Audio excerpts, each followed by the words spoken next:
Hey, how's it going? This is Dupree. I'm going to talk a little bit about operating systems and firewalls, just some basics, an overall view of it too. It's for class System Security 2, ISA 4220. Let's go ahead and just dive right into it. A little bit of introduction about operating systems. They're a collection of software that directs the computer's operations, controlling and scheduling execution of other programs, managing storage, input, output, and communication resources. Put some examples of operating system, which is Windows, Mac OS, and Ubuntu/Linux. We'll be using the server Windows servers 2012 and Ubuntu 17.10 for this class.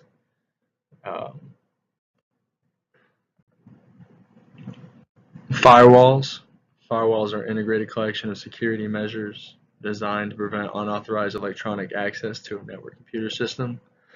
Later on in this presentation, I'm going to go talk about certain firewalls and what they do a little bit more in depth, along with a little bit more in depth of operating systems and Windows and Ubuntu.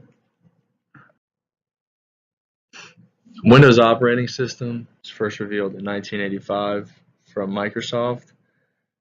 It's based on the MS-DOS core, most widely used program manager for running applications.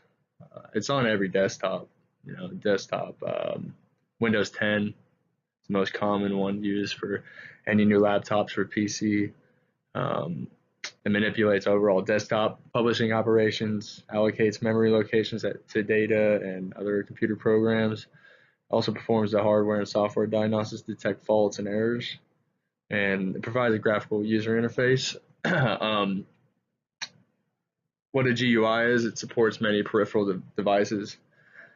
In addition to Windows operating system for personal computers, Microsoft also offers operating systems for servers and personal computers. Windows seems to be kind of a simple, really easy to use version of an operating system. That's why it's the most common. Not too much customization, but a simpler way of customization on your desktop, that is. The major features of Windows are interactive package, menu-driven package, program manager, and multitasking package. A interactive package ensures a flow of communication between the user and the computer. So hence it serves as a intermediary between the two parties. A menu-driven package is a MS, which Windows ensure flexibility and that the user can perform several functions or tasks without remembering the commands simply by like a click. So, or like an option of a menu or any submenu in the Windows. Program manager, it's just another. So Windows serves as a manager to other programs since it controls, coordinates, co-coordinates, and manipulates their processing. And multitasking package with the Windows operations, a user can make use of I want to say 2 or more while shifting from one package to another. A user can be know your data supplied by web clients. Those are major features of Windows. This is just a example of the desktop on the Windows. I mean, as you can see, it's simple, easy to use. Everyone can use it. Not really much of a learning curve, I guess. I mean, if you buy your basic computer at your local store, you're gonna just see this more often than usual. I'd be surprised if any other software operating system was on there to start off with as like a default. So let's dive into Linux and Linux operating system. Was designed as a multi-user operating system. Comes with a built-in SEL Linux, SE Linux, and Red Hat, and CentOS, and AppArmor and Ubuntu. Pretty sure in our next presentation we'll be talking about AppArmor. User security is better used in a Linux system, better resistance to virus and malware. and it's free to use. You can download the software just on the internet. It was designed, so Linux was designed from the ground up as a multi-user operating system. Security, again, is slightly better in a Linux system.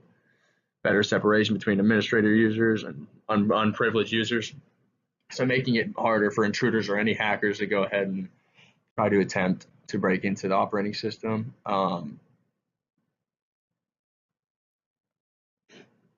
By having the built-in SE Linux and Red Hat, CentOS, and AppArmor, the built-in helps prevent intruders from taking control of any system.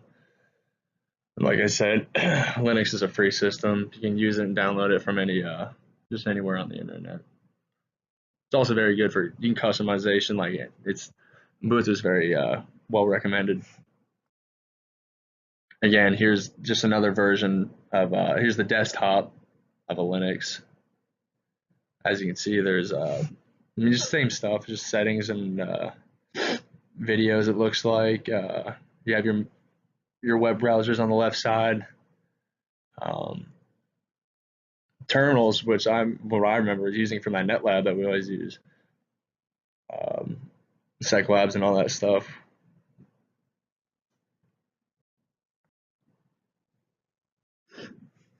So here we're going to talk about the possible threats to just operating systems in general, which is a botnet, malware, viruses, Trojan horses, worms, ransomware, crypto coin mining software. Other attacks that hackers have found ways to steal credentials, credit card data, and sensitive information in general. So botnet malware is any collection of internet connected devices. So anything like PCs, servers, mobile devices, and a bunch of other things in general that can be infected or controlled by a common type of malware. Users are often unaware of a botnet infecting their system.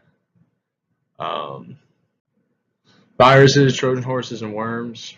Learned about them the past couple semesters.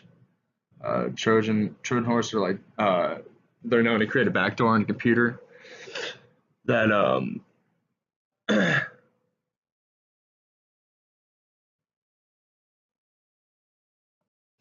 sorry, had to get a tissue. Getting a little sick. It's getting cold out here. But it gives malicious users access to your system, which is unlike viruses and worms. But Trojans don't infect other files, and they don't self-replicate. Let's see, ransomware is just like, you're holding a ransom, holding money for somebody. It's designed to block access to a computer until that amount of money is paid. Blackmailing, basically. Stuff. I'm not gonna really get into crypto coin mining software. Honestly, really don't know too much about it. Yeah, go ahead and look at that. I know that's kind of the new stuff in the past couple of years is Bitcoin and crypto coin. So, assuming it's not good right now. Some more possible threats to operating systems: weak passwords, open network ports, insecure and badly configured programs, stale and unnecessary accounts. Of course, weak passwords are always an issue. Making 12 different characters is ideal in your password. A good hacker will go to your website and see information on the CTT program and be the password to a cracking program.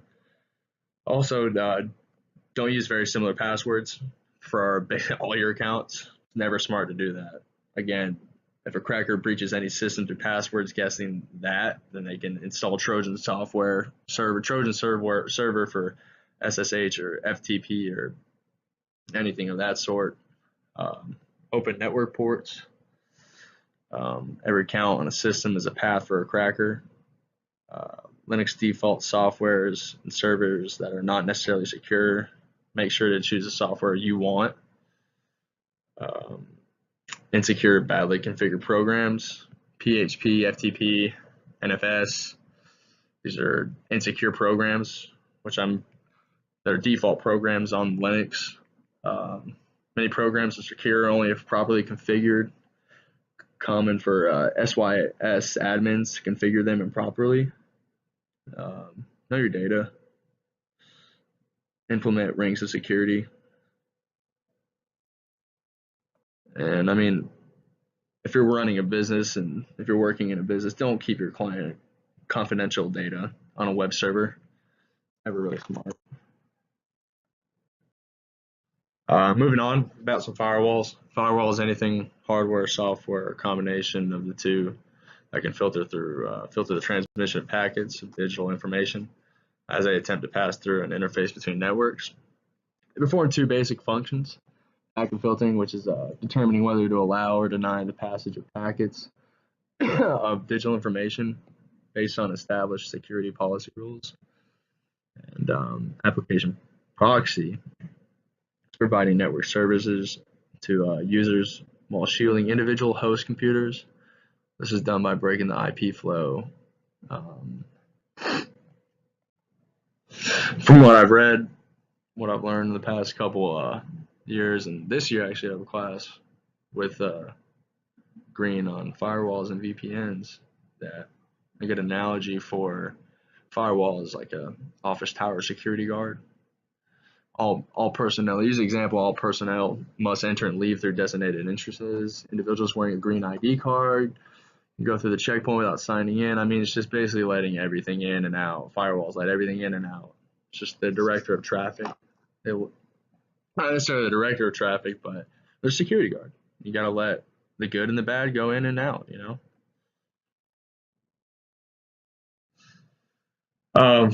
For the servers that we're going to use for the Windows 2012, these are some server hardening recommendations and checklists: prep and installation, service packs and hot fixes, user account policies, user right assignment, security settings, network access controls, network security settings, Active Directory domain member, audit policy settings, event log settings, additional continued server hardening continued for Windows 2012, additional security protection, additional steps, physical security. Also have the Ubuntu 17.10 server hardening recommendations, which is AppArmor. Like I said, we're going to be going ahead and discussing that, I think, next week for our second presentation for this class. Some IP masquerading, passwords requiring longer length, which is always good. More characters, more random characters is always good. Like I said earlier, you know, weak passwords, easy. Put in a cracker in a system and it's guessing, and it's probably the easiest way a hacker can get into your information. Decrypts, partition critical paths, stable roots, Montreux firewall logs, limit SU access to admins only, and remove any unneeded services. So a little summary of it all. An operation system is a collection of software that directs a computer's operations, controlling and scheduling the execution of other programs, managing storage, input, and output communication resources. A firewall is an integrated collection of security measures designed to prevent unauthorized electronic access to a networked computer system. You have the two main firewalls. Contain many components, and it's including a packet filter, a proxy server, also an authentication system, and this semester we'll be using Windows 2012 and Ubuntu 17.10. Windows first launched in 1985 on Microsoft. Very common desktop operating system, and Linux was launched in 1991. Very customizable, designed from the ground up as a multi-user operating system. Some of those systems come in with a built-in SE Linux and Red Hat, CentOS OS, and AppArmor and Ubuntu. There's always going to be threats for Windows and Ubuntu, and it's always going to be malware, viruses, and Trojan horses, and worms, and hackers, and finding security issues is It's the tough part, but there are